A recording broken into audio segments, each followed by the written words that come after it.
어, 예, 어제는 우리 10가지를 봤잖아요. 어, 그, 아, 그, 이게 저기 아무래도 3시간이 있으니까 연결되면 좋을 것 같아서 또 이렇게 제가 너무 억지로 이렇게 연결시킨 건지 모르겠는데요. 어쨌든 연결이 되어가지고 저번 시간에 그 새로운 피조물은 어, 중심은 새로운 피조물입니다. 새로운 피조물은 누구인가가, 그러니까 이제 성도란 누구인가 라는 정체성을 첫 시간에 했었고요. 한 10가지 봤잖아요. 새로운 피조물. 그리고 오늘은 새로운 피조물은 무엇을 힘쓰는가? 새로운 피조물은 무엇을 힘써야 하는가? 그러니까 새로운 피조물 된 성도의 삶에 대해서, 그리고 특히 지금 우리의 때에, 그러니까 주 오심이 가까운 이때에 우리는 더 4가지 정도를 보는데요. 오늘 시간에는 3가지를 보겠습니다. 그래서 4번째는 좀 이렇게 내용이 있을 것 같아서 마지막 시간에 하고 4가지가 있는데 3가지를 이 시간에 함께 나누도록 하겠습니다.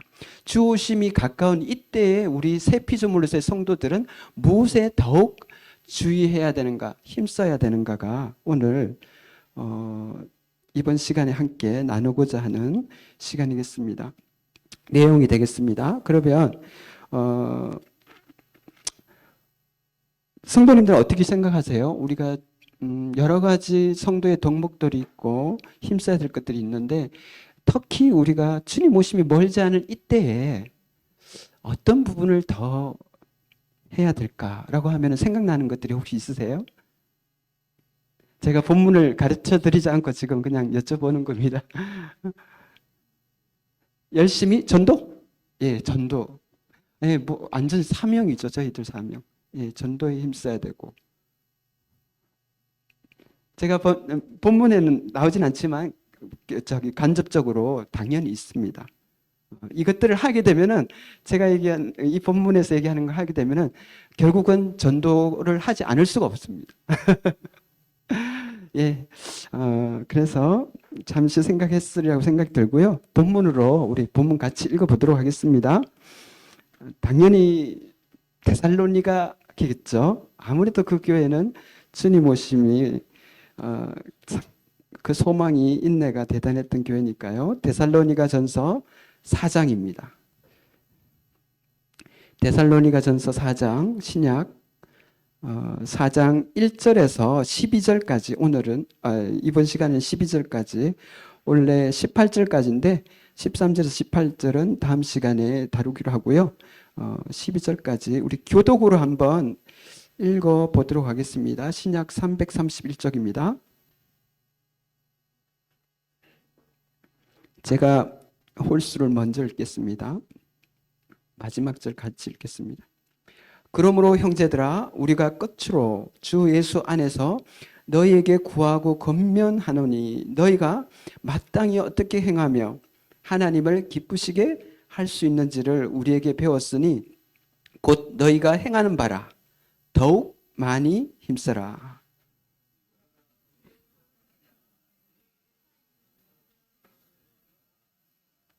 하나님의 뜻은 이것이니 너희의 거룩함이라 곧 엄난을 버리고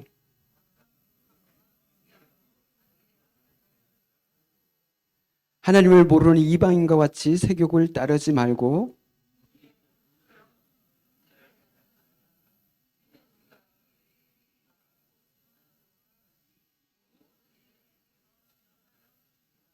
하나님이 우리를 부르심은 부정하게 하심이 아니요 거룩하게 하심이니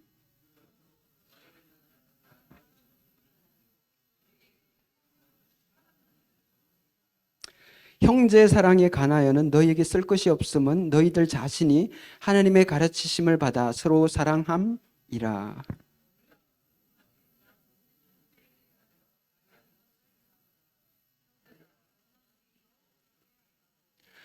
또 너희에게 명한 것 같이 조용히 자기 일을 하고 너희 손으로 일하기를 힘쓰라. 이는 애인에 대하여 단정히 행하고 또한 아무 궁핍함이 없게 하려 함이라. 네. 그래서 12절까지 이번 시간 나머지 이제 남은 것을 4장 나머지 부분은 다음 시간에 그렇게 하도록 하겠습니다. 그래서 이렇게 사랑의 수고와 믿음의 역사와 우리 데살로니가 교회 생각하면은 굉장히 모범적인 교회였지 않습니까? 사랑의 수고가 있었고 또 믿음의 역사가 있었고 그리고 주님 오심에 대한 소망의 인내가 있었습니다. 그것보다 더 좋을 게 있을까요? 교회가 그것들이 넘쳐날 때 믿음, 소망, 사망이 그죠? 그런 교회에게 이렇게 말씀하고 계시는 것입니다. 여기 보면 더욱 많이 힘쓰라. 잘하고 있다. 그런데요, 더욱 많이 힘쓰라.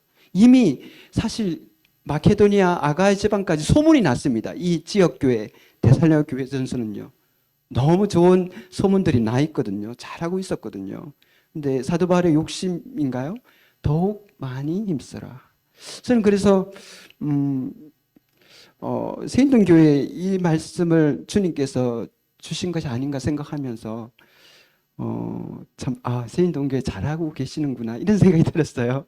그래서 근데 더욱 많이 힘쓰라고 하나님께서 말씀하시는 게 아닐까 이런 생각이 들었습니다. 그래서 세 가지, 총 네 가지죠. 오늘 세 가지 먼저 다루는데 이 시간에 즉 읽어봤기 때문에 눈치는 채셨을 거예요.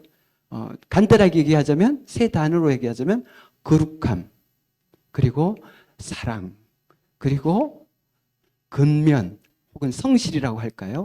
이를요 이 세 가지 를 강조하고 계시는 것입니다. 그래서 사실 우리가 많이 다루는 부분이잖아요. 많이 듣고 있는 말씀이기도 하고요. 먼저 거룩에 대해서 가장 먼저 말씀하셨다는 것입니다. 일단 그 전에 앞부분을 좀 보시겠습니다. 1절에서 3절까지 1절에서 2절까지 한번 보시겠습니다. 그러므로 형제들아, 사도 바울의 편지가 다 그렇지만 앞부분은 개인적인 감정도 있고요. 그런 사도 바울 개인의 이야기도 있고요. 그리고 이제 중간 4장부터 5장까지는 이제 실제적인 겉면을 시작하는 것입니다. 이전 성경에는 그러므로 대신에 뭐가 돼 있는 줄 아세요? 이전 개역 한글에는 좀 더 어려운 말이었어요. 그래서 바꿨는 모양이에요. 종말로 이렇게 돼 있어요. 종말로. 쉽게 얘기하자면 결론적으로 3장까지 얘기하고 결론적으로 실제적인 겉면을 할 때 항상 이 말을 합니다. 그러므로. 그래서 실제적인 겉면을 4장과 5장이 하고 있는 것입니다. 삶에 적용해야 될 것. 이렇게 살아라라고 쉽게 얘기하고 있는 것입니다. 그래서 결론적으로 형제들아, 우리가 끝으로란 말이 또 종말로 맞잖아요. 그죠? 결론적으로 말해서 이런 뜻입니다. 그죠? 주 예수 안에서 주님으로 말미암아 너희에게 구하고 건면한다.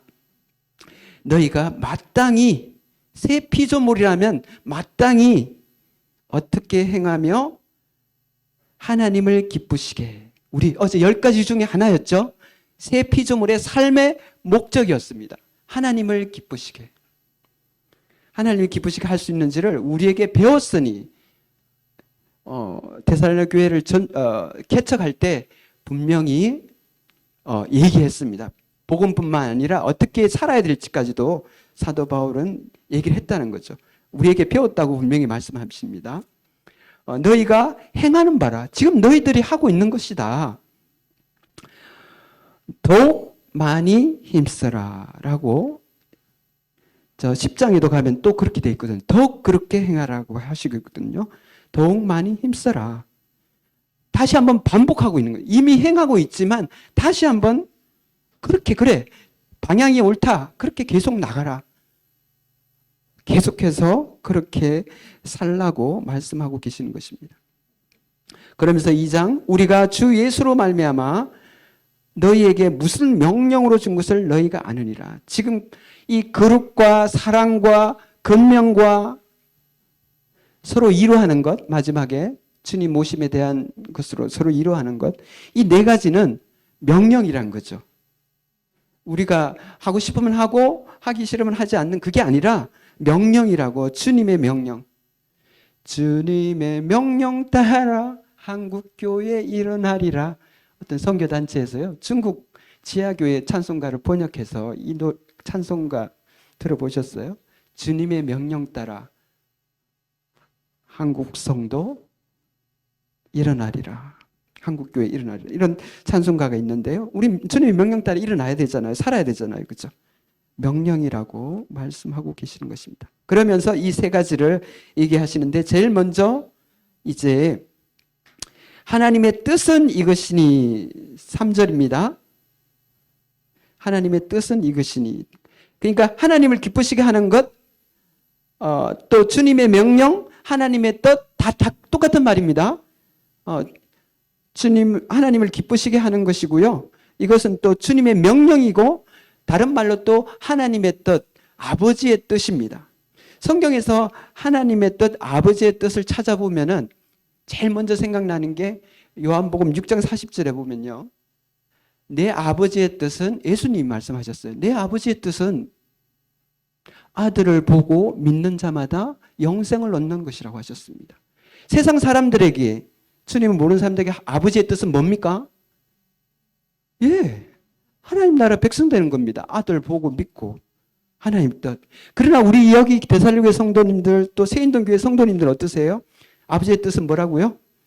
네, 거룩과 사랑과 권명과 서로 이루하는 것입니다. 이 본문에서 2000년이 흘렀지만 동일하지 않겠습니까? 우리 남문교회나 세인동교회나 또 다른 모든 지역교회에게 동일하게 시간과 공간을 초월해서 동일하게 진리인 말씀입니다. 그죠? 예. 그래서 믿지 않는 사람들에게 아버지의 뜻은 아들을 보고 하나님의 나라 백성 되는 거. 그게 복이잖아요. 그거 되는 것입니다. 그런데 이제 거기를 나아가서 성도들에게는요, 거룩함을 제일 먼저 말씀하셨습니다. 거룩이란 단어가 얼마나 많습니까? 구약과 신약에 거룩하라고 하신 말씀. 이스라엘에게 그거 하나 부탁하셨잖아요. 그죠? 그래서 거룩에 대한 말씀을 하셨는데 우리가 이 거룩이란 말을 했을 때 좀 어렵게 들릴 수도 있지만 하나님의 일에 서시기 위해서 구별해 두는 것, 하나님의 일, 그 목적을 위해서 무엇이든지 간에 그것이 물건이든 사람이든 구별해서. 이스라엘은 많은 열국 중에서, 모든 나라들 중에서 하나님이 특별히 쓰시려고 구분한 나라입니다. 거룩한 백성입니다. 그죠? 그런데 베드로전서 가니까 지금 교회의 성도들이 너희가 바로 거룩한 백성이다라고 하시잖아요. 그죠? 그래서 신분이 이미 거룩합니다. 그죠? 아시죠? 신분이 이미 거룩합니다. 주님 처음 믿었을 때 우리는 빛에 빠르기보다도 더 하나님이 거룩하게 만들어 버렸습니다. 여기서 얘기하는 것은 신분이 아니라 뭡니까? 우리의 상태를 얘기하는 것입니다. 거룩하게 계속 주님을 닮아가라는 것이죠. 네. 너희가 거룩한 자이니까 거룩하게 살아라, 이런 말씀입니다. 그죠? 하나님 뜻은 이것이니 너희의 거룩함이라. 그래서 버려야 될 것이 있습니다. 엄란을 버리고 또 어떤 것을 어떻게 취급해야 될지도 알아야 됩니다. 거룩함과 존귀함으로 안에 대할 줄을 알고, 하나님을 모르는 이방인과 같이 세욕을 따르지 말아야 될 것이 있고 버려야 될 것이 있고 바른 지식으로 대해야 될 것이 있습니다. 거룩을 위해서 6절, 이 일의 분수를 넘어서 행절을 해하지 말고 우리가 너희에게 미리 말하고 정언한 것 같이 이 모든 일에 주께서 신원하여 주심이라고 하셨습니다. 7절입니다. 하나님이 우리를 부르심은 부정하게 하심이 아니요 거룩하게 하심이니. 하나님이 구약에 이스라엘을 부르신 것은 이스라엘 통해서 나머지 모든 나라들을 사실 시기나게 하려고, 나도 정말 이스라엘처럼 하나님 나라 되고 싶다 해서 그 하나님 나라로 들어오도록 하려고 하는 거였잖아요. 그죠? 그래서 너희들은 그들과 같아서는 안 된다. 구별되어 있어야 된다. 라고 하시는 말씀과 동일한 말씀입니다. 그러나 우리가 오해하지 않아야 될 것은 어떤 세상과의 단절이 아닙니다. 우리가 산속 깊이 들어가야 하는 것도 아니고 저 남의 무인도로 가서 사람이 없는 곳에서 거룩을 지키라는 얘기가 아닙니다. 그게 거룩이 아니잖아요. 네, 아닙니다. 마치 바다의 배처럼 우리는 세상 가운데 있습니다.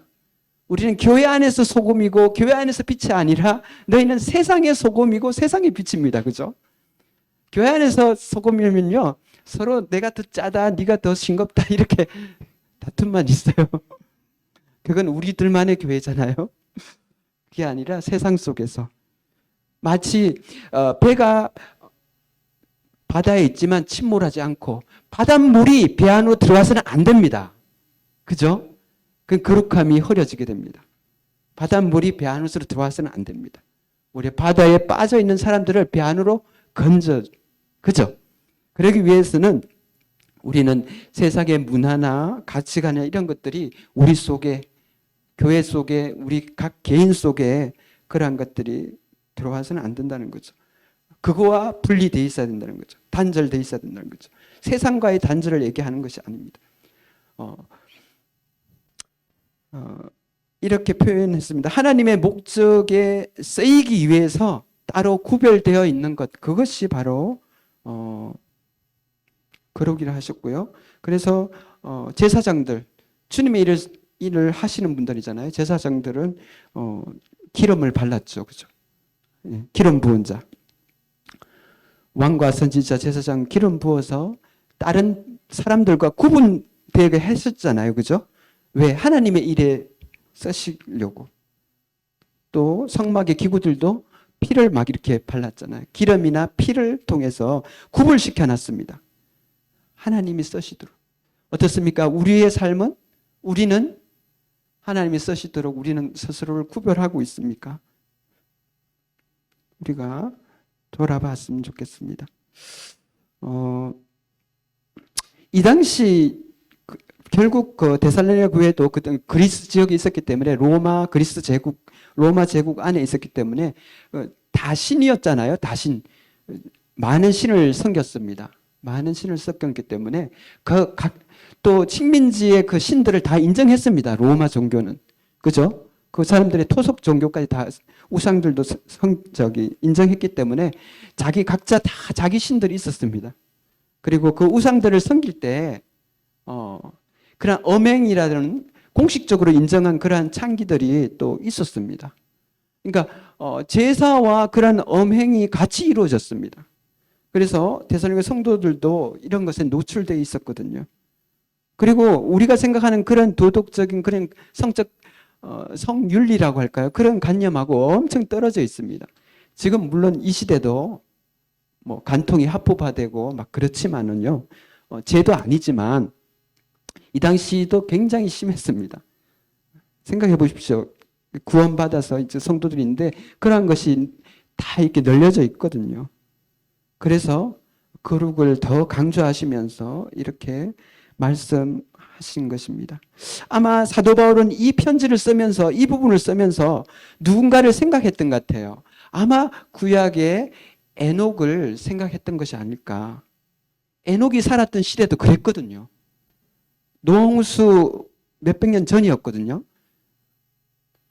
그 니무롯의 그러한 문화가, 바벨론 문화가 도처에 있었거든요. 그런데 에녹은 어땠습니까? 하나님과 동행하는 삶을 살았습니다. 그리고 하나님을 기쁘시게 하는 삶을 살았습니다. 그러다가 어떻게 됐습니까? 하나님이 데려갔었습니다. 에녹의 그 시대와 우리의 시대가 별반 다를 게 없습니다.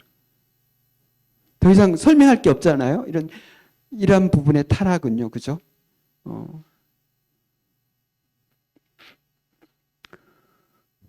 옛날에도 이렇게 드라빔이라는 우상들을 가지고 있었는데 그 휴대용 우상입니다.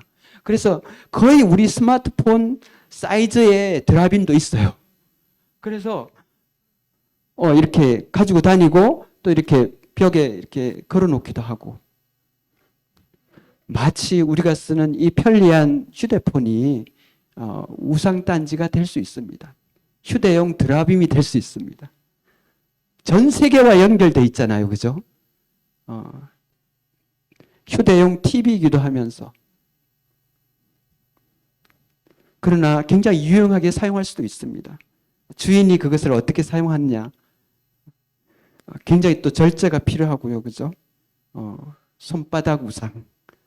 지금 21세기에 우리 많은 학생, 청년들 또 어른 할 거 없이 다 이것을 사용하고 있는데, 스티브 잡스가 자기는 그렇게 만들어 놓고는 자기 자녀에게는 안 준다 그러잖아요.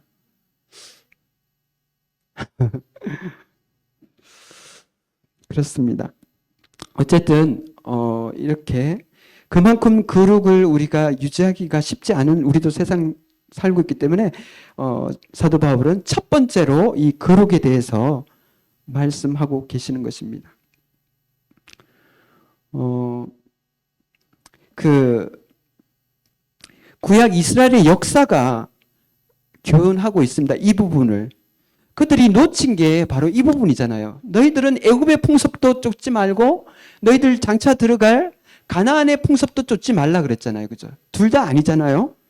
근데 결국 이스라엘은 그 말씀을 잊고 결국 그들과 우리 세인동교회는 어성경 특수부대잖아요. 두 관점. 첫 번째 관점, 하나님이 왕이시다. 주님의 주인 되신. 두 번째 관점, 그죠? 섞이면 죽는다. 망한다. 망한다는 것입니다.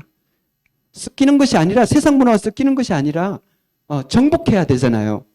그걸 못한 게 지금 이스라엘 역사가 지금 교훈하고 있는 게 그거잖아요. 그죠? 어쩜 그렇게 하나님 마음을 아프게 했을까요? 그죠? 우리는 내가 이스라엘 때문에 우리는 저 정도는 아니었을 때 하잖아요. 그런데 우리의 삶을 살아볼 때 이스라엘을 이해하면 이스라엘을 조금은 이해할 수 있잖아요. 이스라엘보다 더 할 때도 있고. 어쨌든 세상과 섞이면 망한다. 그래서 너희들은 구별되어 있어야 된다. 섞이지 마라. 이렇게 얘기하고 있습니다. 그래서 그렇다면 두 번째 사랑으로 넘어가기 전에 이제 거룩하라고 하셨는데 성경은 어떻게 거룩해야 될지도 좀 나와 있거든요. 그죠? 서신서에 많이 나와 있습니다. 그래서 그 부분 잠깐 말씀을 드리겠습니다. 갈라디아서 5장 16절입니다. 갈라디아서 5장 16절.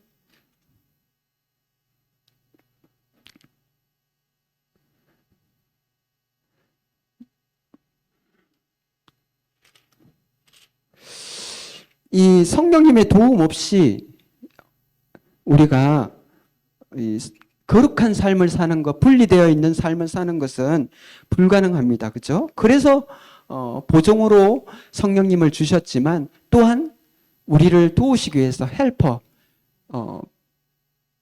돕는 자로서, 돕는 분으로서 우리, 그죠? 성령님을 선물로 주셨습니다. 16절 한번 같이 읽어보시겠습니다. 시작.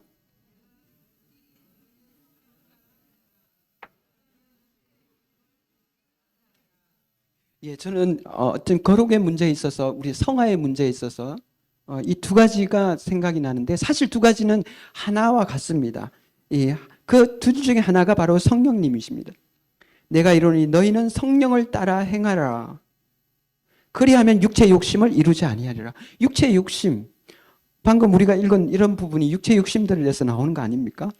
단순히 어떤 성적인 그러한 부분뿐만 아니라 모든 삶의 영역에 있어서 육체의 욕심을 이루지 않으려면 성령을 따라 행해야 됩니다. 여기에 행하라라는 뜻은 영어 성경에는 걷다라고 되어 있습니다. walk. 성령과 함께 걸어라. 성령과 함께 동행해라. 에녹은 하나님과 함께 동행했습니다. 우리는요, 성령님과 함께 동행해야 되는 것입니다. 그분의 뜻을 쫓아서 가야 되는 것입니다. 어떻게 거룩한 삶을 살 수 있을까요? 첫 번째 답은 여기에 있습니다. 갈라디아서 5장 16절은 정확한 답변을 하고 있습니다. 성령을 따라 행하라. 그리하면 육체의 욕심을 이루지 않는다고 말씀하셨습니다. 근데 성령이 보이지 않으시니까 조금 막연한 소리가 막연한 것 같이 생각될 수 있기 때문에 다행히 성령의 충만은 무슨 충만입니까? 네, 말씀 충만입니다. 성령 충만 이꼴 말씀 충만입니다. 말씀 충만. 자, 그러면 동일한 맥락의 말씀을 한번 보시도록 하겠습니다. 어딘가 하면은 요한복음 15장 17절입니다. 요한복음 15장 17절. 요한복음 15장 17절에 보니까 우리 같이 한번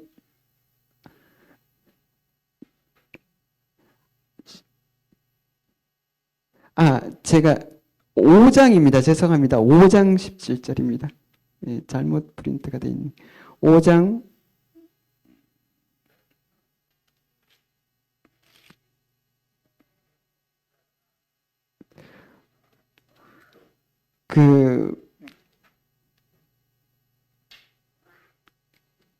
제가 잠시만요.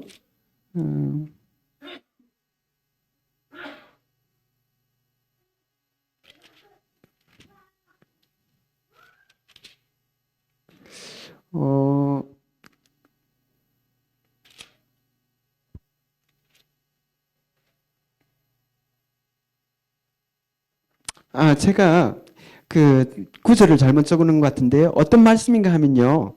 요한복음에 있는 말씀인데, 예수님께서 자기를 믿은 유대인들에게 하신 말씀이 있습니다. 자기를 믿은 유대인들에게 이렇게 말씀하셨습니다. 너희가 내 안에 거하면 내 제자가 되리라는 말씀을 하셨습니다. 이미 예수님을 믿은 유대인들이었습니다. 그들에게 하신 말씀이 너희가 내 말에 거하면 너희가 내 제자가 되리라 이런 말씀하셨거든요. 이건 단순히 구원 문제가 아니잖아요. 우리 성도들에게 주는 말씀입니다. 그죠? 이미 믿어졌으니까요.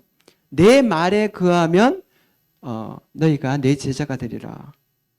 그 말씀은 제가 어딘지 찾지 못하겠습니다만 내 말에 거하면 말에 거한다는 건 무엇일까요? 어떤 아이가 아버지의 말에 거한다는 것은 무슨 뜻일까요? 순종이잖아요. 그죠? 순종입니다. 너희가 내 말에 순종하면은 제자가 된다고 말씀하셨습니다. 동일한 말씀입니다. 그러니까 이 성령을 쫓아 행한다는 것은 주님의 말씀에 순종하는 삶을 얘기하는 것입니다. 그럴 때 우리는 거룩하게 살 수 있고요. 거룩하게 나아갈 수 있고 거룩을 추구할 수 있고 육신의 뜻을 쫓지 않는다고 말씀하고 계시는 것입니다. 요한복음 8장 31절이네요. 한번 보시겠습니다. 찾았으니까 8장 31절. 요한복음 8장 31절입니다.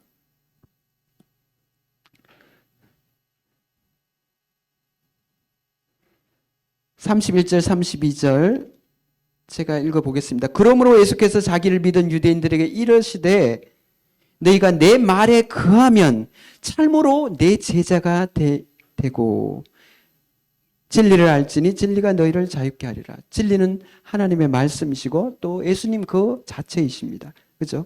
내 말에 거하면 이게 뭐 여러 설왕설래가 있는데 성도이면 다 제자인가? 제자이면 분명히 성도입니다. 그런데 성도이면 다 제자인가?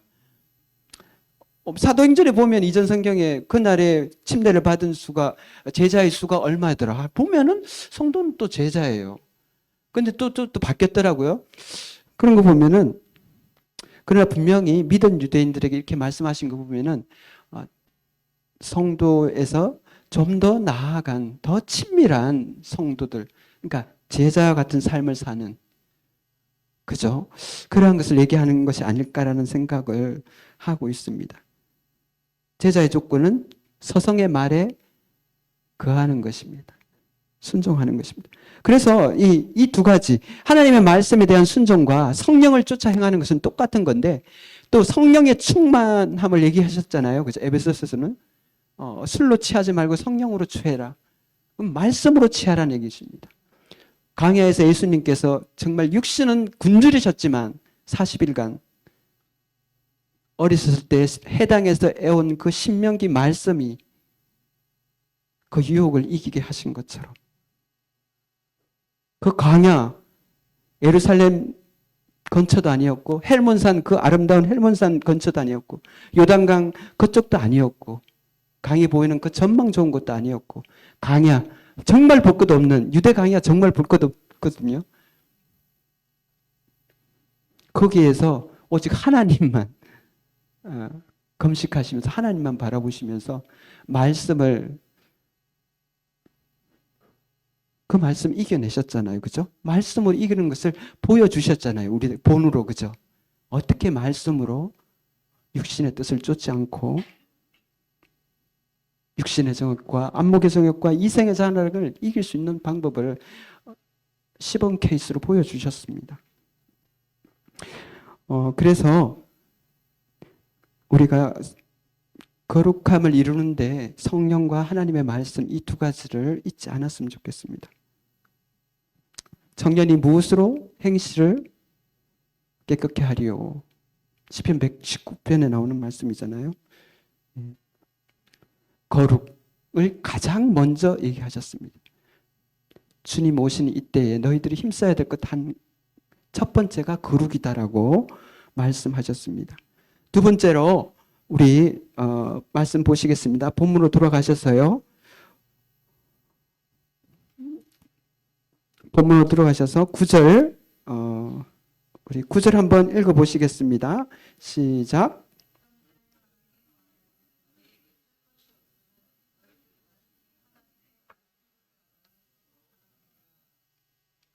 예, 사랑입니다. 어쩌면 거룩과 사랑은 하나님의 가장 대표적인 성품이잖아요. 그죠? 동전의 양면처럼. 우리는 그 한 가지만 취할 수 있습니다. 그런데 하나님께서는 이 둘을 어떻게 그렇게 하시는지 모르겠어요. 거룩을 잃지 않으면서도 사랑하시고 사랑을 잃지 않으면서도 거룩을 이루십니다. 그게 십자가잖아요. 우리도 그분의 자녀니까, 그분의 형상대로, 그리스도의 형상대로 만들었으니까 당연하겠죠. 거룩과 사랑을 얘기하시는 것입니다. 형제 사랑에 관하여 너희들에게 다시 쓸 것이 없다. 왜? 너희들 자신이 하나님의 가르치심을 받아 서로 사랑함이라. 모임에 이렇게 가면은 그 모임에 그 분위기가 있습니다. 냉랭할 수도 있고요. 따뜻할 수도 있습니다.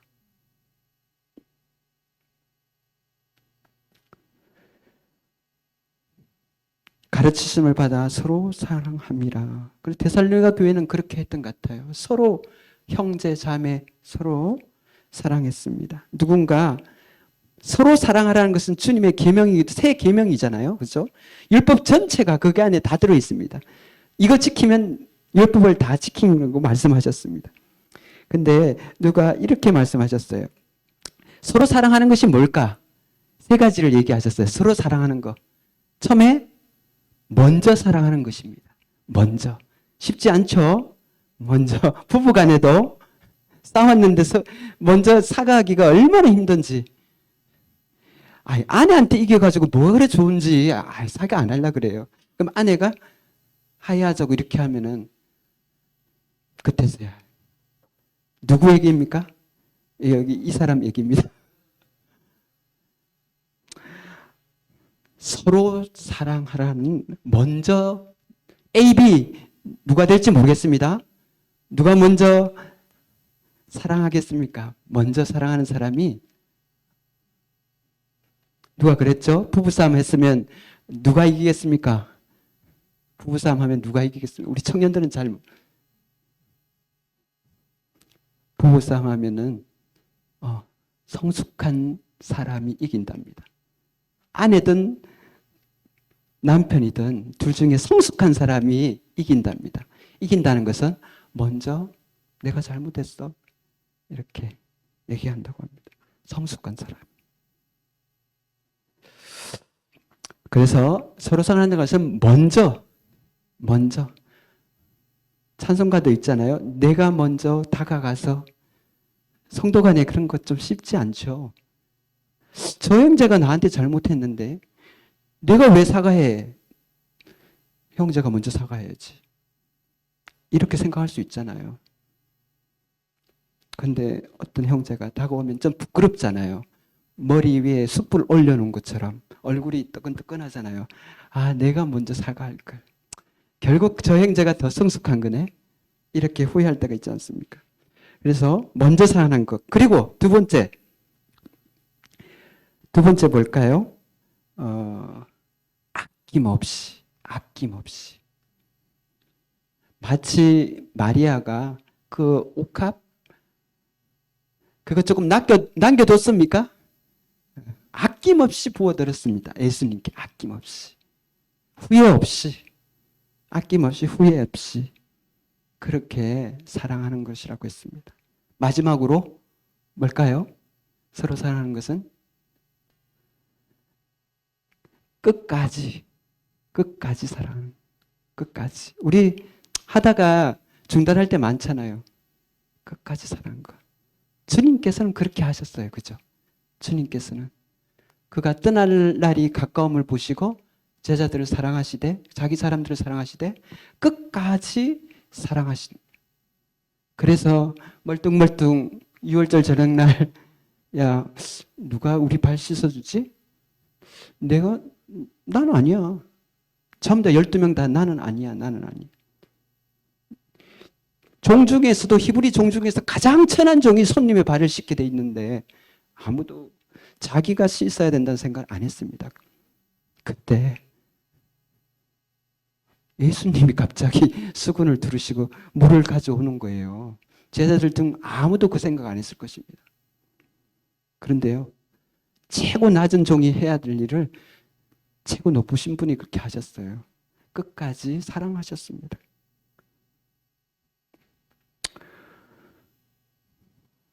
얼마나 제자들이 부끄러웠을까요? 그죠? 내가 너희를 사랑같이 너희도 서로 사랑하라. 새 계명입니다. 유일한 하나님의 부탁이셨습니다. 두 가지 중 하나. 서로 사랑하라. 한 가지 하나 되어라. 요한복음 17장 15장 그죠? 그 부탁하셨잖아요. 서로 사랑하라고 하셨고 17장에 하나 되어라. 우리가 하나, 아버지와 내가 하나 된 것처럼 너희도 하나 되어라. 이 두 가지 하시고 돌아가신 것입니다.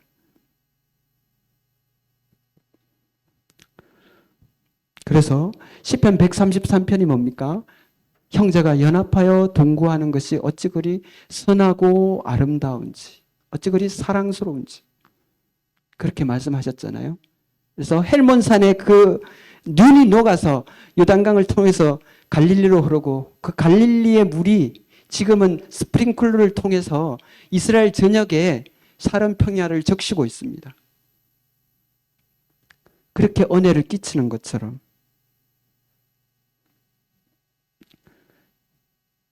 그 이슬처럼 내린다는 것이죠. 헐몬의 그 만년설이 시온의 모든 산들이 그렇게 이슬되어서 그 싹이 자라게 하는 것처럼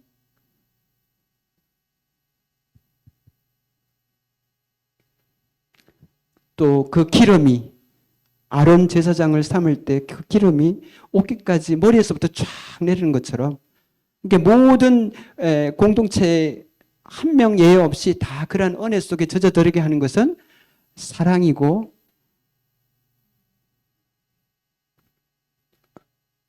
평안한 평안이 없으면 개인의 삶에도 마찬가지, 교회도 마찬가지. 평온이 없으면 이슬이 그러니까 은혜가 사라집니다. 그죠? 그렇기 때문에 왜 이렇게 사랑을 강조할까요? 사랑에서 일치가 되기 때문입니다. 사랑함으로 하나가 되기 때문입니다. 하나가 되면요, 거기에 주님의 축복이 있습니다. 주님이 복을 명하셨나니 곧 영생이니라 나와 있잖아요. 그래서 교회는 사랑으로 하나가 되어서 때 새 생명들이 태어나고 이미 성도님들이 성숙해 가는 거죠. 열매를 맺게 되는 것이 아니겠습니까? 그래서 서로 사랑하라고 말씀하십니다.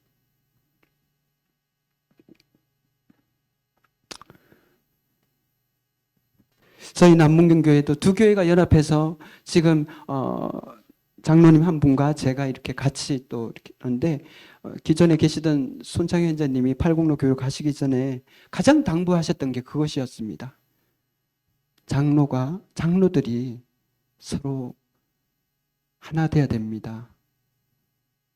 집안에 가정에 부부싸움이 있으면 가장 불안한 게, 가장 힘든 게 자녀들입니다.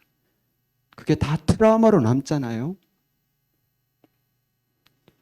장로들이 서로 반목하고 그렇게 될 때, 물론 건전한 토론, 건전한 그런 것이 있어야 되죠.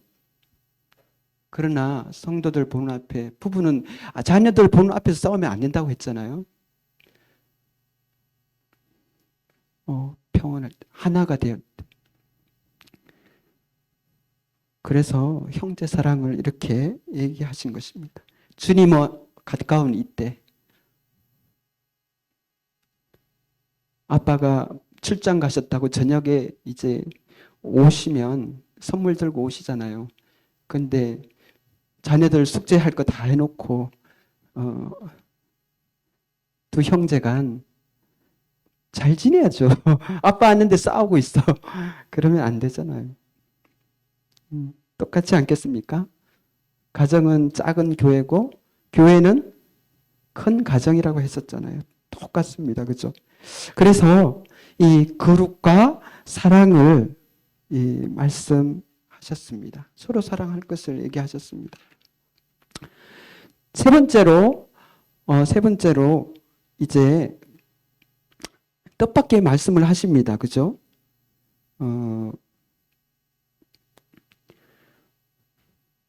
그 전에 10절을 읽어보시겠습니다. 너희가 온 마게도냐의 모든 형제에 대하여 과연 이것을 행하도다. 심지어 데살로니가 교회를 벗어나서 다른 지역 교회들도 돌봤다는 것입니다. 연보를 했든지 물질적으로, 영적으로, 기도 이렇게 돌봤던 것 같습니다. 그래서 참 좋은 부분이 됐고, 이미 너희들이 그렇게 가르침을 받아서 사랑하고 있고, 그런데 또 권하는데 형제들아 더욱 그렇게 행하라고, 더욱 그렇게 행하라고. 금지할 법이 없습니다. 이 성령의 열매 첫 번째가 사랑이죠. 금지할 법이 없습니다. 그것을 사랑하지 말라는 율법은 없습니다. 그렇죠? 더욱 그렇게 행하라고. 너무 지나쳐서 나쁜 게 없습니다. 이 거룩과 사랑, 그것을 이렇게 하라고 말씀하고 계십니다. 그리고 이제 세 번째로 이 말씀을 하시는 것입니다. 11절과 12절 보시겠습니다. 또 너희에게 명한 것 같이 조용히 자기 일을 하고 너희 손으로 일하기를 힘쓰라. 이는 애인에 대하여 단정히 행하고 또한 아무 궁핍함이 없게 하려 함이라. 이 말씀을 왜 하실까요? 갑자기? 거룩과 사랑은 좀 이해가 돼요. 그런데 왜 이 말씀을 하실까? 갑자기 왜 일에 관한 얘기를 할까? 여기 데살로니가 교회 성도들이 그랬거든요. 주님 오실 날 정말 멀지 않았다고 생각했기 때문에 어떤 분들은 일을 손을 놓고 주님 기다려야지 하면서 그냥 아무 일도 안 했다는 것입니다. 그때 이 말씀을 하시는 것입니다. 자기 일을 하고 일하기를 힘써라. 예수님께서도 33년간의 그 인생을 사시면서 어떻게 생각하면 30년간 그죠? 그 목수일을 하나님 아버지의 일보다도 그건 3년간이었고 그 육신의 아버지 요셉의 같은 직업이셨잖아요. 목수일을 더 하셨던 것 같아요. 그죠? 열심히 하셨던 것 같아요. 예수님 게으르셨을까요? 게으른 목수셨을까요? 저는 이렇게 상상하기를 예수님께서 만약에 예수님이 만드신 예를 들어서 탁자, 예수님이 만드신 의자 이런 게 만약 발견된다면 와 얼마일까요? 야 이거 예수님이 만드셨어. 아마 예? 1조. 값을 매길 수 없을 정도로 정말 그죠? 그럴 것 같다는 생각이 들어요. 예수님 설렁설렁 대충대충 만들지 않으셨을 거라고 생각해요. 훌륭한 목수였을 거예요. 어떤 분이 얘기하시기를 아마 요셉도 아버지 요셉도 어쩌면 예수님도 그 만든 물건 중에서 뭐가 있었을까요? 상상해보건대 십자가도 있었을 것입니다. 그거 로마 군인들이 안 만들었을 것입니다. 어쩌면 어떤 상상력 있는 작가는 이렇게 얘기하더라고요. 예수님이 주신 십자가 아버지가 만든 거 아니냐. 아버지가 만든 거. 그 십자가가 아니었을까 이렇게. 아버지가 그 아들에게 그죠? 땅의 아버지가 하늘 아버지의 뜻이셨고 땅의 아버지가 만드신 그 십자가를 예수님이 지신 거 아닐까라는 생각을 해봤습니다. 아버지께서 일하시니 나도 일한다. 예수님도 건면하셨습니다. 그 일을 열심히 하셨습니다. 사도 바울도 그죠? 천을 다루는 가죽을 다루는 그런 텐트 장막을 만드는 그러한 직업을 가지고 있습니다. 유대인들은 율법을 가르치고 장차 이렇게 율법사가 되고 하더라도 꼭 직업 훈련을 시킨다고 합니다. 한 가지 기술은 꼭 가르친다고 합니다. 아마 생계 유지를 위해서겠죠. 그래서 사도 바울은 대단한 그 랍비였지만 이 여러 가지 중에서 천과 가죽을 다루면서 이 장막을 짓는 그 기술을 익혔던 것 같아요. 유용하게 써 있지 않습니까? 물론 모든 일꾼들이 자비령해야 된다는 건 아닙니다. 그러나 이러한 건면함은 배워야 된다는 것입니다. 그거 하면서 사실 유명한 동역자를 얻게 되잖아요. 업이 같아가지고.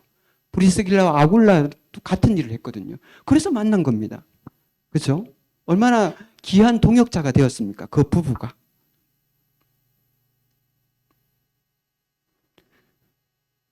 저희 집사람도 같은 일을 하다가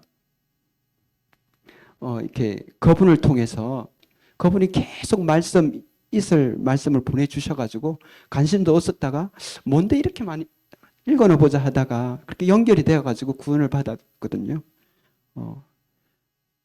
세상 직업이라고 해서 천한 것이 아니라 그 일을 통해서도 그 삶의 직장에서도 영역에서도 하나님은 역사하신다는 것입니다. D.L. 무디 제 기억이 맞는지 모르겠지만 D.L. 무디로 알고 있는데 뭐였습니까 직업이 본래? 예? 왜? 구두방을 하던 구두 닦는 사람이었어요. 그래서 구두 닦으러 오는 사람들에게 복음을 전하고 그 구두방에 말씀들을 이렇게 걸어놓고 구두를 얼마나 깔끔하게 닦았든지 막 번쩍번쩍 빛이 나가지고 아이들이 막 쫓아와요. 구두가 신기해서. 그러면 걔들 주일학교로 데려가는 거잖아요. 많이 배운 사람이 아닙니다. 네, 신화 같은 얘기잖아요. 그죠? 아담과 하와 부부를 생각해 봅시다. 아담과 하와 부부가 서로 사랑했어요. 근데 집에서 사랑만 하고 사나요? 나가서 일해야 되죠. 그죠? 하나님께서 그렇게 하셨잖아요. 우리 잘 알고 있잖아요. 생번, 충, 정, 다. 생분, 충정, 다. 배우셨잖아요. 생육하고, 번성하고, 충만하고, 정복하고, 다스리는 것. 그게 처음에 우리의 인간의 사명이었습니다. 하나님의 형상을 지은 우리의 사명이 그거였어요. 에덴 동산을 벗어나서 더 많은 그 하나님의 나라를 확장시켜야 됐는 거예요. 그러면 많은 분야들이 있잖아요. 많은 분야들이 있습니다. 그거 열심히 하다 보면 그게 내 일이 되는 거잖아요. 그죠? 내 직업이 되는 것입니다. 우리는 각자 교회 안에서도 직분들이 있는 것처럼 이 사회라는 나라는 공동체 안에서도 글로벌 세계 시민 중에서도 다 각자의 일이 있습니다. 그걸 통해서 인류에 이바지하는 거잖아요. 그죠?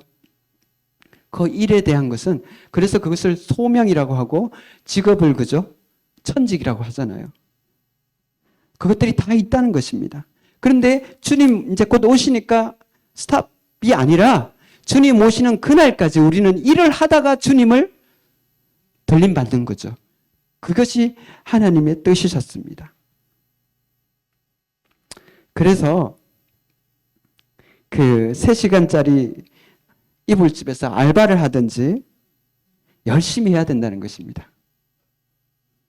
일회용 컵도 자기 일을 다 하잖아요. 사람 물 마시도록. 그러니까 다 하라고 하시고, 이게 성이 더 찼든지 두 번째 편지에서는 직접적으로 얘기하십니다. 우리 거기 가볼까요? 두 번째 편지에서는 데살로니가후서 시간이 많이 흘렀습니다. 보도록 하겠습니다. 데살로니가후서 3장 6절입니다. 형제들아 우리 주 예수 그리스도의 이름으로 너희를 명하노니 게으르게 행하고 우리에게 받은 전통대로 행하지 아니하는 모든 행자에게서 떠나라. 7절 어떻게 우리를 본받아야 할지를 너희가 스스로 아나니 우리가 너희 가운데서 무질서하게 행하지 아니하며 누구에게서든지 음식을 값없이 먹지 않고 오직 수고하고 애써 주 야로 일함은 너희 아무에게도 폐를 끼치지 아니하려 함이니. 그래서 텐트 메이커 일을 한 거죠. 폐를 안 끼치려고 성도 사람들에게.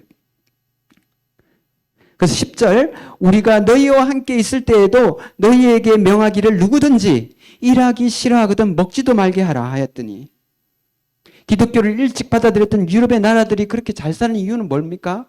겉면이 그들의 성경에서 얘기하는 것이었습니다. 그래서 복을 받은 거 아닐까요? 그죠? 예. 우리가 들은즉 너희 가운데 게으르게 행하여 도무지 일하지 아니하고 일을 만들기만 하는 자들이 있다니 하니 이런 자들에게 우리가 명하고 주 예수 그리스도 안에서 근하기를 조용히 일하여 자기 양식을 먹으라 하시면서, 그러나 겉면하되 원수와 같이 생각하지 말고 형제같이 겉면하라. 어려운 말이 없잖아요. 그죠? 겉면할 것을 말씀하셨습니다. 학생들 공부가 일입니다. 직장과 가정, 전업주부, 집안 일을 하는 것이 일입니다. 그렇게 겉면은 새 피조물의 특징 중에 하나인 것을 말씀하시는 것입니다. 자, 마무리하겠습니다. 일대한 몇 돌을 더 행자님이 이렇게 이 부분을 얘기하셨어요. 무명한 자가 되어 단정히 자기 일을 하라. 타인 간섭하지 말고 자급자족하라. 우리가 성도로서 주님을 기다린다는 사실이 실제적인 삶의 책임으로부터 벗어나게 해주는 것은 아니라는 것입니다. 세상은 우리를 주시하고 있습니다. 그것을 기억해야 합니다. 그들은 우리를 보고 주님을 판단합니다. 우리는 믿지 않는 자들에 대하여 단정히 행하고 경제적으로 독립되어 있어야 합니다. 결론적으로 세상과는 구별되어 있고 주님 쓰시기에 합당하게 성도를 사랑하며 서로 사랑하며 교회 안에서든 밖에서든 주어진 일에 겉면해라, 성실해라 라고 주님 가까울 때 우리가 애써야 될 것이란 것입니다. 이 세 가지를 행하면서 한 가지 잊지 말아야 될 것이 있는데 그게 다음 시간에 하도록 하겠습니다. 기도드리고 마치도록 하겠습니다.